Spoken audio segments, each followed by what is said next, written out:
My fiancé texted after canceling our wedding. I maxed out your credit card for my refreshment trip.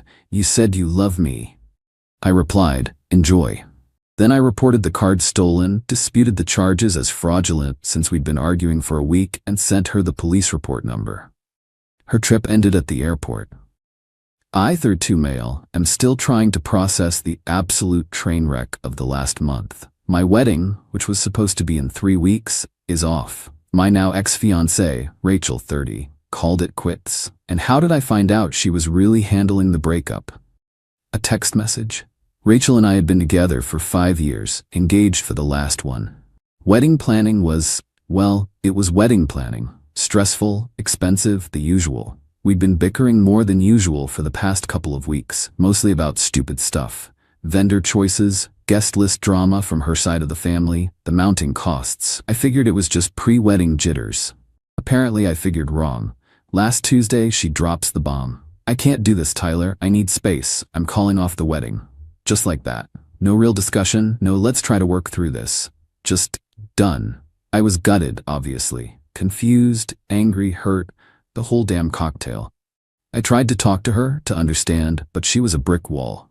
Packed a bag and went to her parents' place. I spent the next few days in a daze, starting the horrible process of calling vendors, family, friends, trying to salvage deposits, which, spoiler alert, is mostly a lost cause.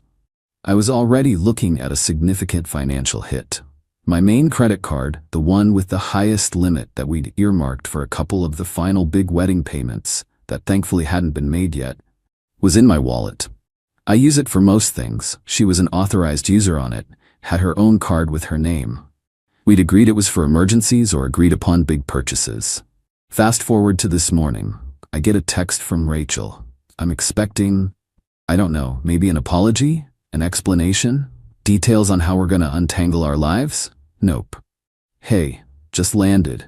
Needed a serious refreshment trip after all this stress. Maxed out your Amex Platinum for it. Spa package, new wardrobe, the works. You always said you loved me and wanted me to be happy. Don't worry, I'll pay you back. Eventually. My jaw hit the floor. Maxed out? My card has a $25,000 limit. She's talking like she bought a fancy coffee, not taken a blowtorch to my finances. Refreshment trip?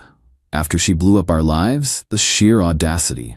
The flight and resort must have been booked in advance on the card, but the new wardrobe and spa package were clearly her immediate plans upon arrival.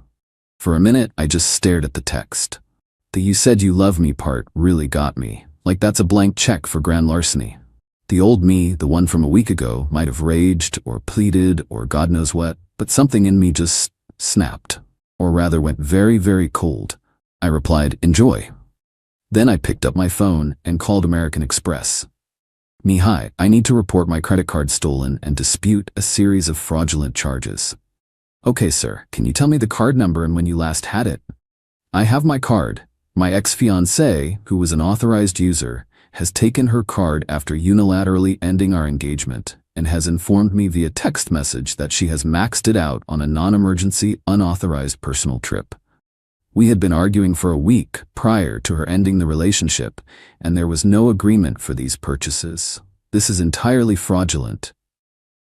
I explained the situation, the canceled wedding, the text message, which I screenshotted and saved, obviously. The rep was surprisingly understanding. They flagged all recent transactions, the big ones, first-class airline tickets and a multi-night booking at a luxury resort, had already gone through. Likely booked a day or two before she texted me.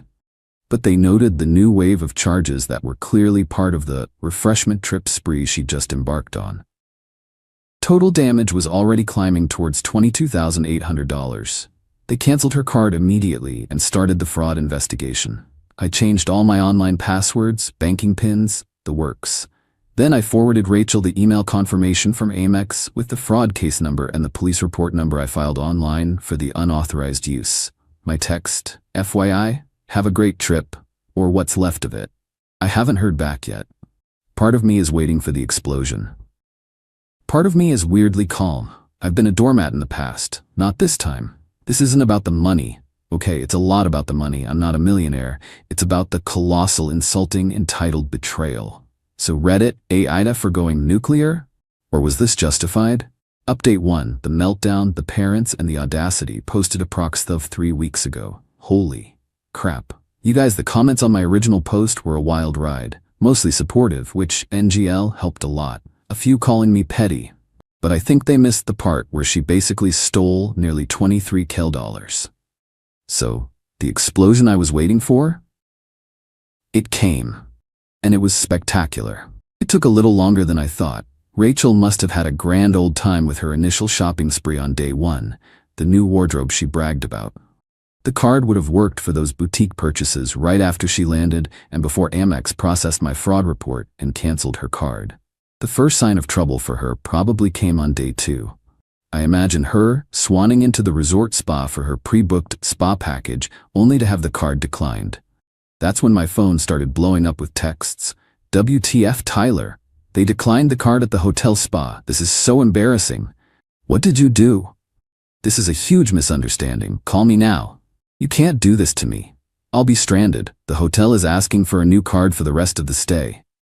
I didn't reply to any of them. What was there to say? Then came the phone calls. I ignored them. Then the voicemails. The first few were her, alternating between screeching and fake crying. The best one was, "How could you be so cruel? After everything? I was just trying to clear my head. You know how stressed I've been planning your wedding." My wedding? Interesting. The real fireworks started about 3 days into her trip. She was due to be there for a week. I got a call from an unknown number. Figured it was her trying a different line. Nope, it was her dad, Mr. Dennis Vance.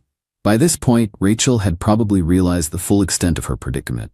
No money, a hotel demanding payment for the already used nights, and the remainder of her booked stay, and a canceled first-class ticket home. Mr. Vance. Tyler? Dennis Vance. What in God's name is this about Rachel being essentially trapped at that resort? Her card isn't working. The hotel is threatening to call the police if she doesn't settle the bill for the room, and that ridiculous spa day she apparently had, and her flight home has been canceled. This is your card. You sort this out now. Me? Mr. Vance. Rachel informed me she maxed out my credit card on an unauthorized spending spree after she canceled our wedding. I reported the fraudulent activity to the credit card company and the police, as is appropriate. The consequences of her actions are her own. Mr. Vance. Fraudulent? She's an authorized user. You gave her that card. This is a vindictive overreaction to a simple lover's quarrel. She was just blowing off steam. You're ruining her vacation and scaring her half to death.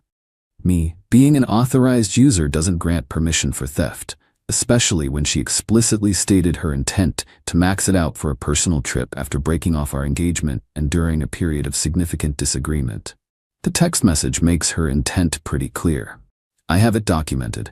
The airline and hotel charges were part of that unauthorized spree. Mr. Vance. She said she'd pay you back. This is insane. You're going to leave a young woman stranded over a shopping trip? Her mother is beside herself.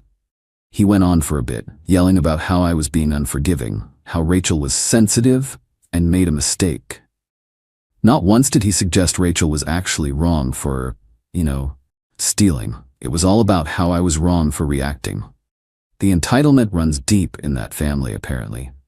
Mrs. Janet Vance got on the phone then, full waterworks. Tyler, please, she's our baby. She's terrified. She just needs a little understanding. You loved her. How can you do this? Think of her future. She had to buy an economy ticket on her mother's card to even get home, and now the resort is sending us bills. Me, Mrs. Vance, I did love her, and she chose to betray that trust in a very significant way. Her future is something she should have considered before committing fraud. I'm not dropping the charges. The bank is handling it, and so are the police. The fact she had to buy a new ticket home is a direct consequence of her original flight being booked fraudulently. I ended the call. It was draining. It sounds like after the spa incident, the hotel likely put a hold for the full amount of her stay, and when the card kept declining, they started demanding payment. Her original return flight, booked on my card, was canceled by Amex as part of the fraud. So she was indeed stranded until her parents bailed her out for a new flight. I don't know the full details of what happened when she finally got to an airport to leave, But it probably wasn't smooth if the authorities had been alerted by Amex about potential fraud linked to her name and travel. Her sister, Heather, started a group chat with me and some of our mutual friends, painting me as the villain. Tyler is being completely unreasonable. Rachel just needed a break. He's trying to destroy her life because he's bitter about the wedding and left her stranded.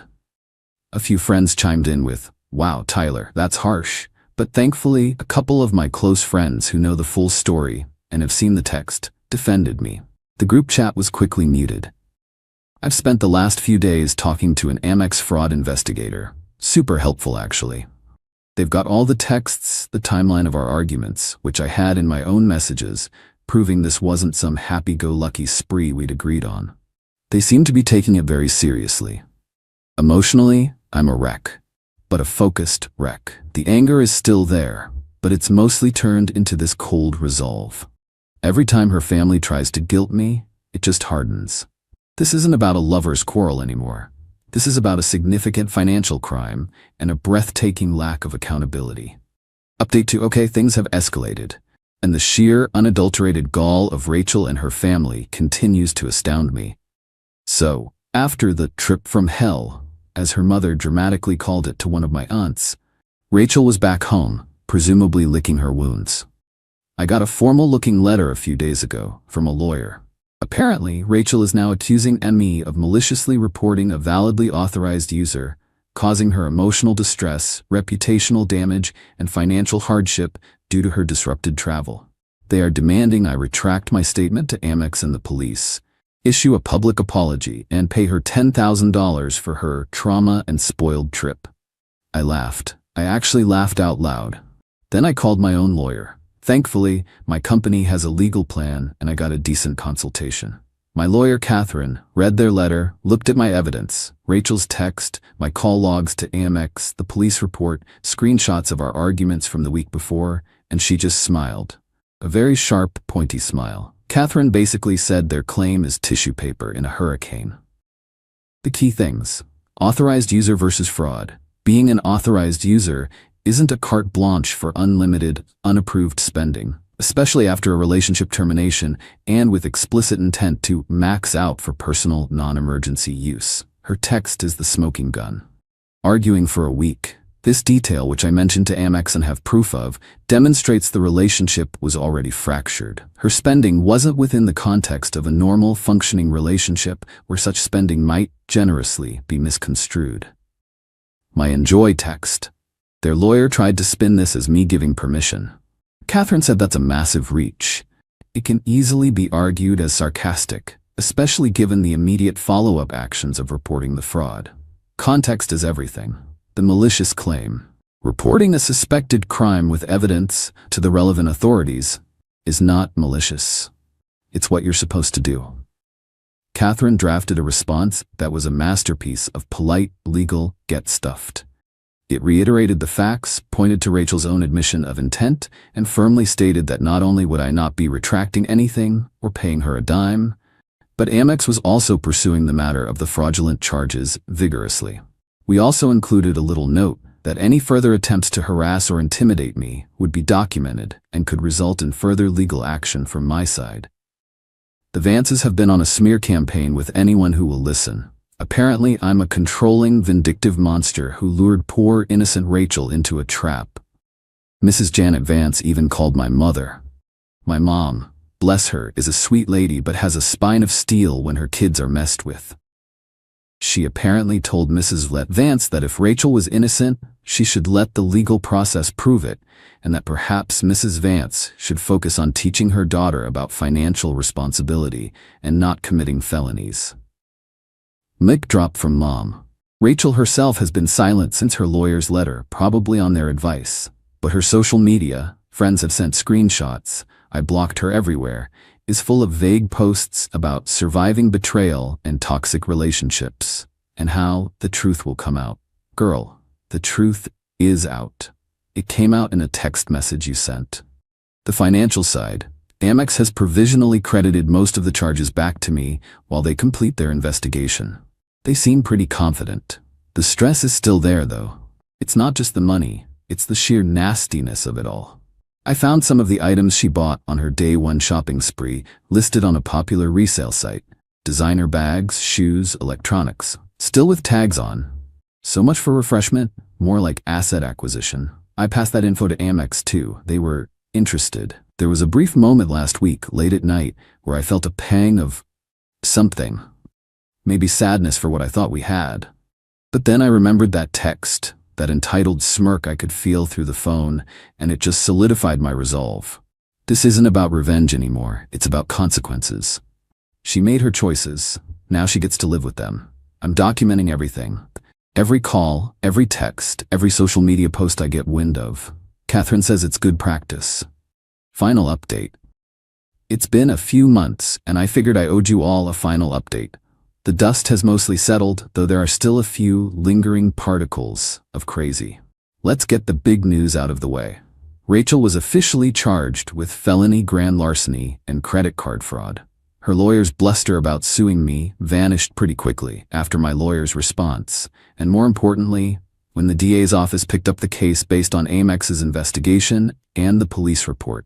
The evidence was just too clear-cut. Rachel's text message saying, "I maxed out your Amex Platinum.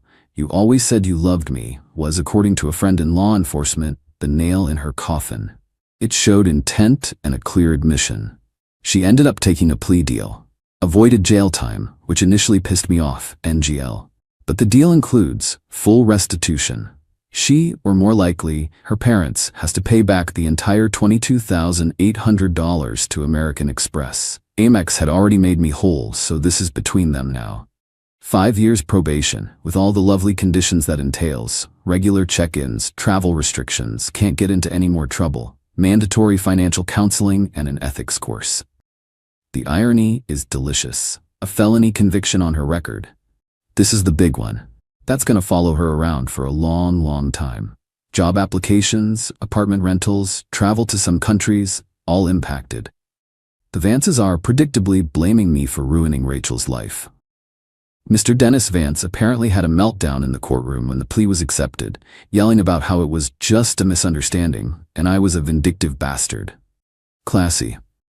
They tried to float a story to local gossip blogs, yes, those exist, about me being an abusive ex, but my lawyer sent a very pointed cease and desist, hinting at a defamation suit, and that shut them up quick. The evidence I had, our text history, the timeline, made it clear who the real problem was.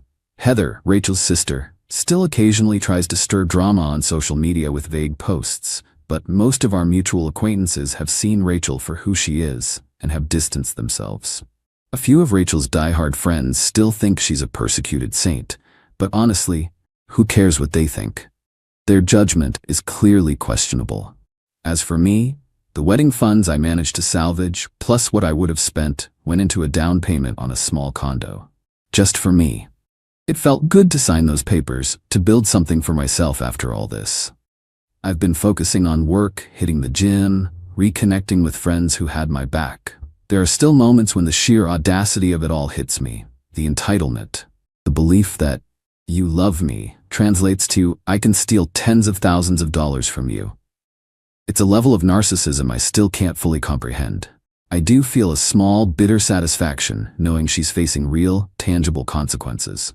Not because I'm a vengeful person, but because it's justice. Her actions had a direct, unavoidable outcome. She gambled, thinking I'd roll over like I might have in the past. She lost.